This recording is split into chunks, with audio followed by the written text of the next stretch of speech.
Okay, I'm Stewart Winograd. I'm the executive director and co-founder of Reachii International. I am presently just outside of Jerusalem in a Messianic Jewish Moshav community where my daughter Miriam lives with her two granddaughters. Miriam also works with us at Reachii International along with 6 other team members here in Israel.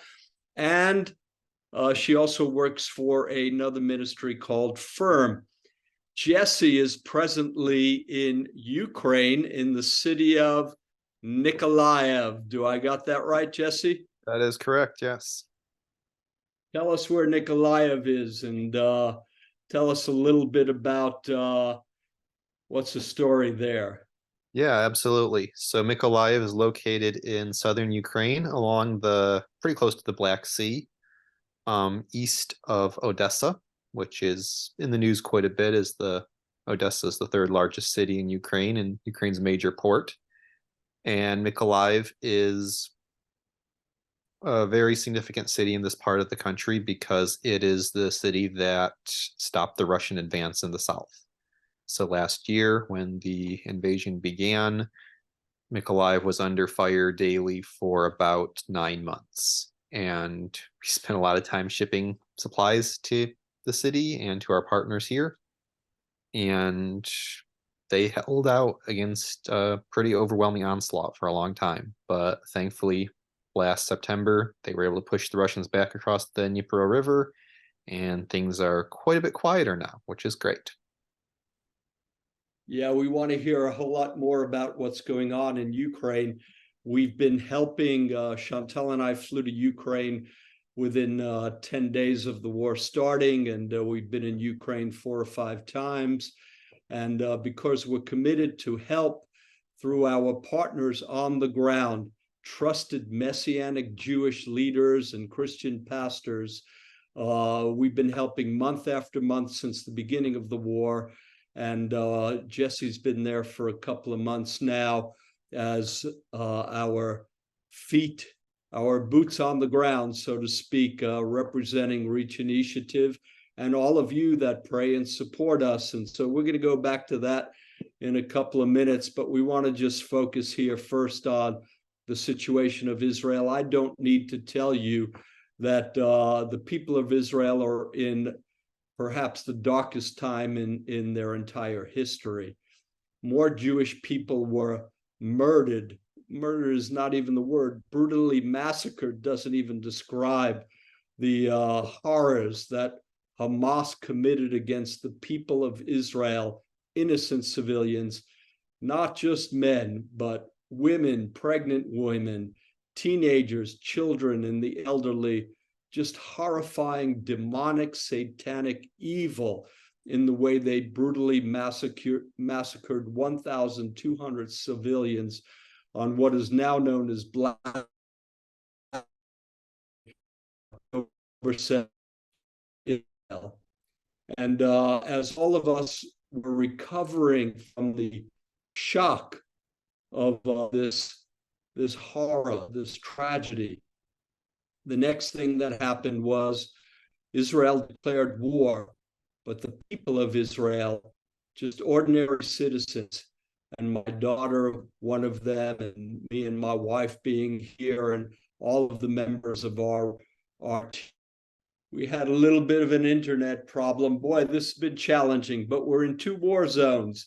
Jesse in a war zone in Ukraine, and Chantal and I, along with our daughter Miriam, and 2 granddaughters here in Israel in a war zone. And what I was saying was, after the initial shock, and of course Israel declared war on Hamas and the other terrorist organization that operates freely in Gaza and also in the Judea and Samaria areas of Israel. And then, of course, we have Hezbollah in the north, another terrorist organization that is bent on the destruction of the nation of Israel and the elimination of the people of Israel. So this is truly a war for the survival of the people of Israel, the Jewish people here, and many Arab Israeli citizens that stand firm for the people of Israel and against these terrorists that are trying to just terrorize the people and murder, both from Gaza, Hamas, and Palestine, Islamic Jihad, as well as Hezbollah and their operatives in Judea and Samaria, parts of Israel. So I wanted to point out that after the initial shock and after Israel declared war on the terrorists, the people of Israel just came together as one big family, everybody doing their part.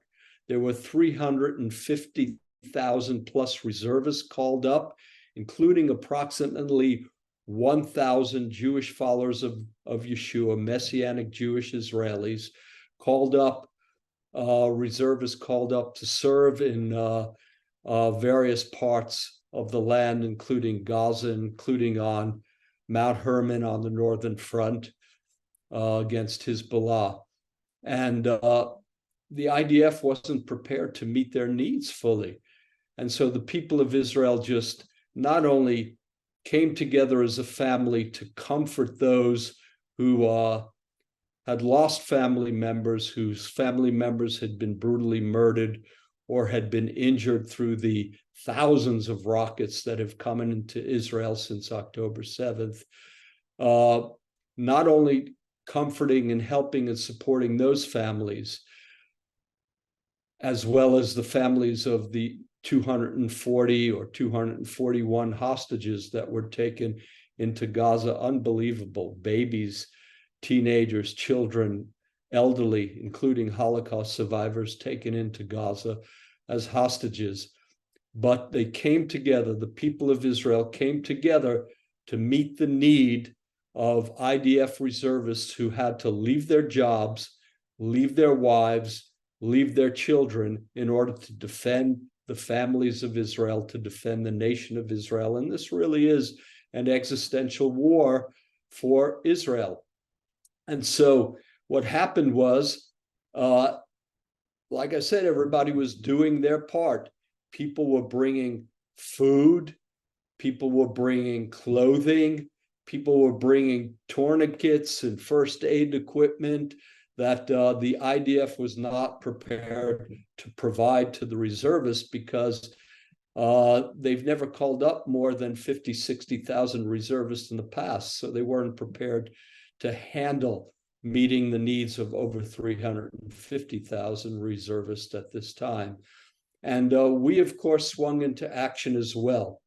My daughter Miriam just took a burden for the units of the Messianic Jews, the Jewish followers of Yeshua, who were on front lines going into Gaza without quality bulletproof vests and without quality helmets. And she's done an amazing job of bringing that into the country. We've delivered quite a few of them to different units that we've adopted. And we swung into action along with the rest of our team to bring hot meals to IDF reservists that were kind of eating sandwiches and snacks for the first few weeks here. And we brought hot meals way up to Mount Hermon, where that's the highest point in Israel on the border with Syria and Lebanon, where one of our staff members who served with us here in Israel was stationed. And we brought hot meals up to them every week, 120 reservists up there, along with Yoel, our staff member. And last week, man, it was cold up there last week. It was snowy and windy. And man, these guys are laying on the ground for 8 hours a day just to keep watch sometime, and 8 hours at night. They take shifts. And so we brought them a whole barbecue. We barbecued steaks and chicken and salads. It was just an amazing time. And when I shared with these IDF reservists on Mount Hermon, and it's been the same with reservists outside of Hebron and other places. Hebron is, as you know, a Palestinian stronghold, and a lot of terrorist activity comes out of Hebron. every place we went, and I shared with these reservists who don't yet know Yeshua. There was one or two followers of Yeshua that were there that we're in relationship with, and that's why we adopted the entire reservist unit. We told them that there are hundreds of thousands, if not millions, of Jewish followers of Yeshua and Christians who love the Jewish people and love the nation of Israel. They are praying for you regularly, and not only praying, but they are sacrificing financially so that we can bring you this food and this equipment that you need and clothes to keep warm. And when they hear this thing, they're kind of in awe, and they're overwhelmed. And they say to us, not only are you helping us practically, you're feeding us, you're keeping us warm with warm clothes and protecting us, so to speak, with quality equipment so that we're more protected against the enemy. But you are warming our hearts. And they are so grateful and they are so touched by this reality. And I know the same thing was happening in Ukraine, Jesse, that our partners, 10 Messianic rabbis and 2 Christian pastors throughout Ukraine, and not only are they serving thousands in their own cities, but they go to the front and to different areas where people are hungry, where people are without water, they're without medicine, and approximately 11 million were forced to leave their homes because Russia has been completely leveling cities and towns in Ukraine. And our partners have been telling us that the people of Ukraine and the government of Ukraine is taking notice about how followers of Yeshua, Jesus, are courageous, resilient, risking their own lives to help those in need all over the country. Yeah, that's absolutely true. And there is so much amazing work going on here with the partners that we're serving with and just across the whole country. In particular, it's been really awesome over the past weeks. I've spent time with a number of Messianic rabbis and pastors, and all of these people had ministries in Ukraine before this conflict started.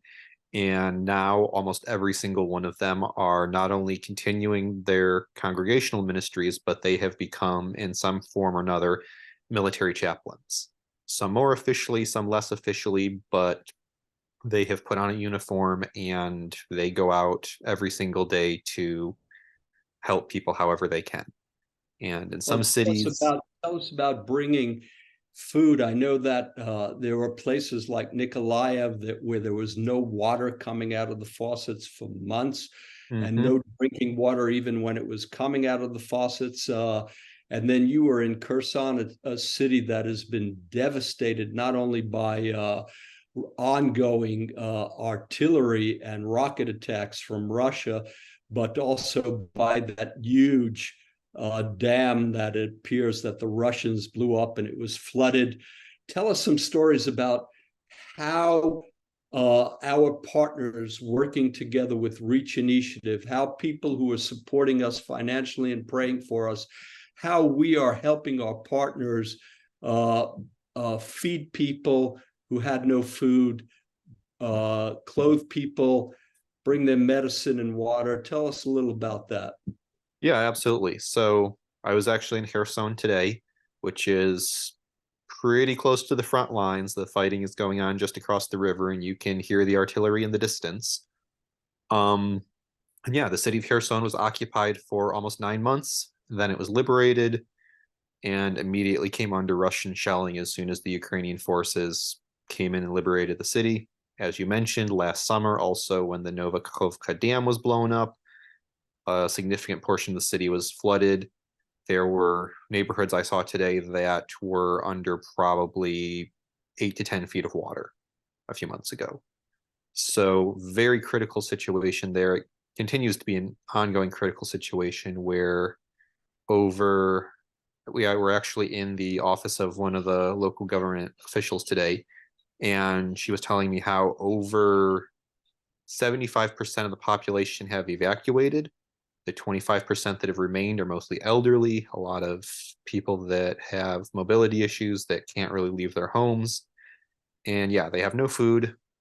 They have no heating in many cases because the Russians have blown up the gas pipelines, and it's winter here, winter starting, and these elderly people are trying to survive under shelling with no food and no heat.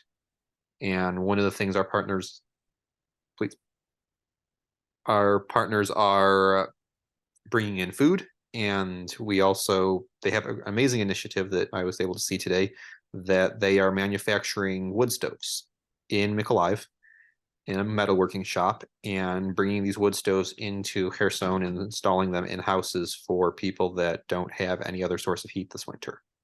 So we were Yeah, able to and they visit a also number of those people and see what they was the also impact it was come having on these those because lives. they don't have anywhere to cook on. And from the beginning, Jesse, as you know, the scripture that the Lord put on my heart and Chantal's heart, and together with our whole team, we've been moving according to the scripture. It's from Hebrews 13:3, from the beginning of the war in Ukraine.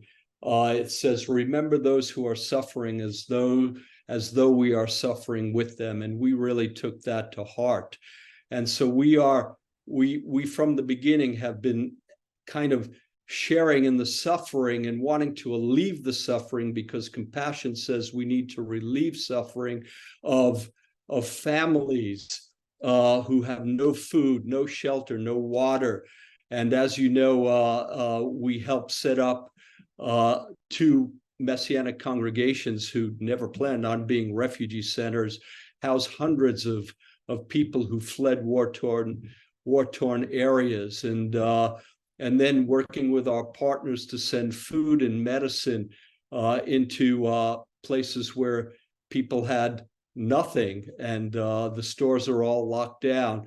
Can you tell us just a personal story, Jesse, of somebody that maybe you've met recently, and what our help has meant to them? Because I want our partners to understand that not only does their help provide for practical needs, but it strengthens people inside and gives them hope. And as our partners not only bring this practical help that we help supply, many people are finding a lasting hope in Messiah, Yeshua, and Jesus. And by the way, I want to mention to our friends out here that are listening, many of our partners have told us that over the last almost year, at the beginning, they were getting help from all over, from many different ministries and organizations.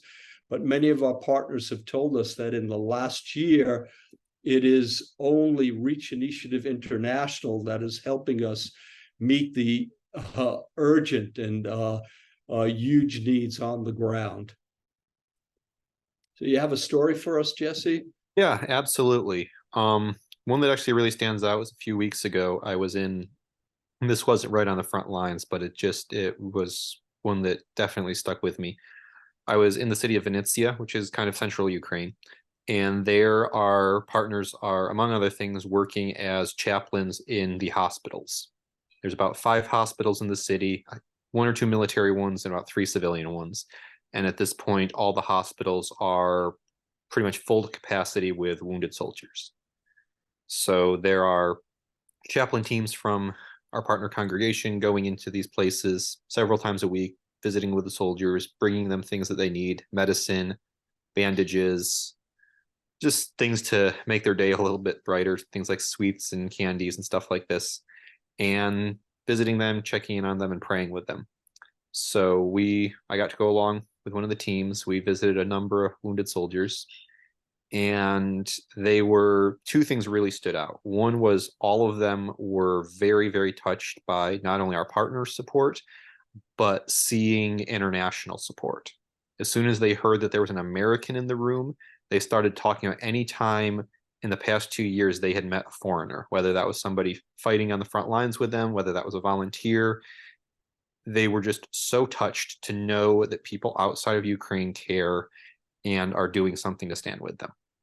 So that was Just across the board, almost every soldier.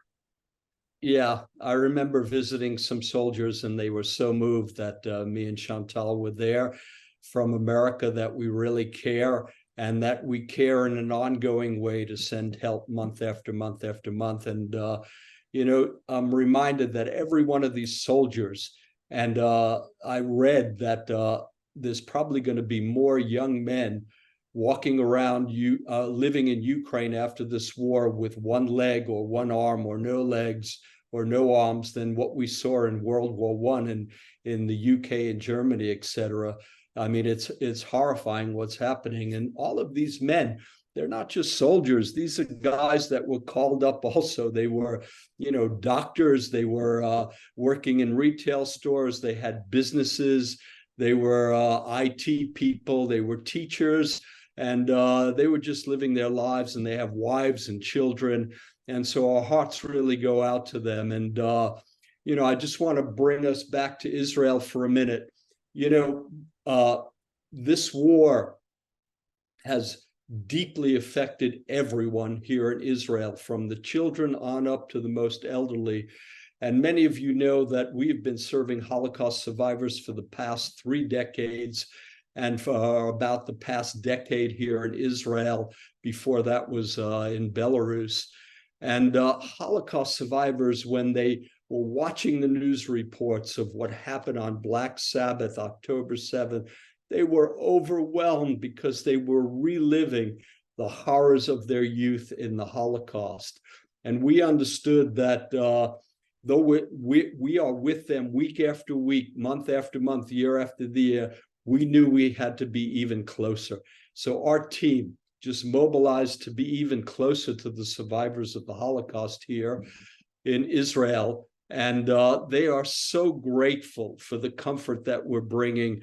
I want to encourage you, if you're not getting our e-news, which we send a couple of them out each week, you can sign up for our e-news to get more detailed understanding of what your prayers and support are doing. Or if you're just interested, just go to our website, Reachii.org, REACHII.org, and sign up for our e-newsletter. It's free, no obligations, and you will hear stories like what we heard from a 102-year-old Holocaust survivor who said to us, "Thank you so much for being here with us and sharing us encouragement that God is with us, and giving us encouraging words that God will help us with the hostages and help us overcome this evil enemy." And honestly, it's one of our great joy and privileges, along with our team here on the ground, to bring comfort to Holocaust survivors, not only before this war, but especially now after this massacre and this war is occurring. And I just want to tell you the story of Boris and Luba, who are dear friends of ours. They are the leaders of the Holocaust survivor group in Central Israel. We've been working with them for almost 10 years. And not only were they traumatized by what they were seeing, but they're on TV during that massacre on October 7th. But they shared with us that their grandson, Itai, was at that music festival. And he lost 3 of his childhood friends there, people who he'd been friends with since he was a little boy. And we've had the opportunity to meet with Itai. Chantal had a long conversation with him and was bringing him comfort. Then our daughter Miriam, who, like I said, works with us here in Israel, she met with him, and we assured him that people around the world are praying for him and his family. They're praying for the Holocaust survivors, and we're going to help him practically, because one of the young men who lived with him in his apartment, 3 of them lived together, they shared rent, and he would have to move out of that apartment if he didn't get some help.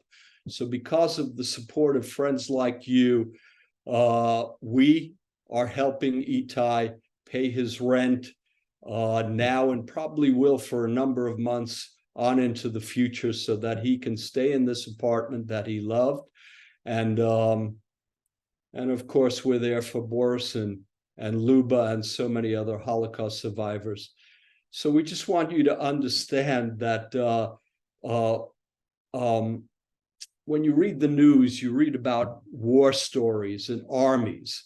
But what Jesse and I are talking about is touching real people, loving people one at a time, and loving many of them into the kingdom of God, because people are, during war, they open up more to the reality that their lives are fragile and that they need God, and they need Yeshua, the one who died for their sins and rose from the dead. And so your prayers and your partnership with Reach Initiative International is making a difference in the lives of everyday people like you and me, who have families and jobs. And yet in Ukraine, millions had to leave their homes and resettle in temporary areas, or some have come to Israel and we've ministered to them, others to Europe, America, Canada, and other places.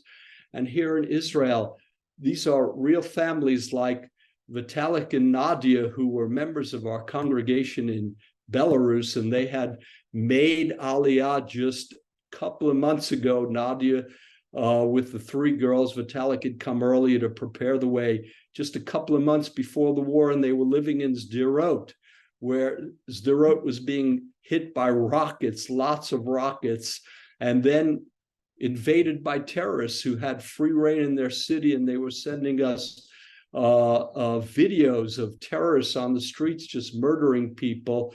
And then Nadia said to us it was like evil, like a force of evil that was following her and the people, that was overwhelming. And fortunately, they were able to run, and our daughter Miriam housed them for a period of time, and now they're in temporary housing like many other evacuees who, again, they don't know when they're going to be able to go back home. There's over 250,000 evacuees here in Israel, living in hotels and in temporary shelters. And these are people with families, the elderly. We're helping a group of 30 Holocaust survivors that were evacuated from the north, where Hezbollah was firing rockets, and they're now in a hotel in Jerusalem. And they are so grateful that we care, and our team is there with them doing art therapy and arranging music events and things like this. And your support makes it all possible. And we're also helping, just before we sign off, and this is going to be part 1 of 2 parts. Jesse and I are going to continue. But before we sign off, we're also helping a group of autistic children who are evacuated from the north to safety in Jerusalem. They're in a hotel, and the families are so grateful that we and our team are there for them. We're providing toys, we're providing fun things, educational things, and all of this happens because of your partnership, and all of this happens in the name of Yeshua, with the compassion and love of Yeshua. So thank you for standing with us. And just a reminder, we have a matching gift fund until December 31st. So your gift can be doubling the impact of your compassion and generosity. So we're going to sign off now, and we're going to come back. We're going to do part 2 and continue with giving you some insight into the situation in Israel here and in Ukraine, and how our partnership is making a difference in the lives of everyday people. Thank you. Thank you for standing with the people of Ukraine. Thank you for standing with the people of Israel. Am Yisrael Chai. Shalom.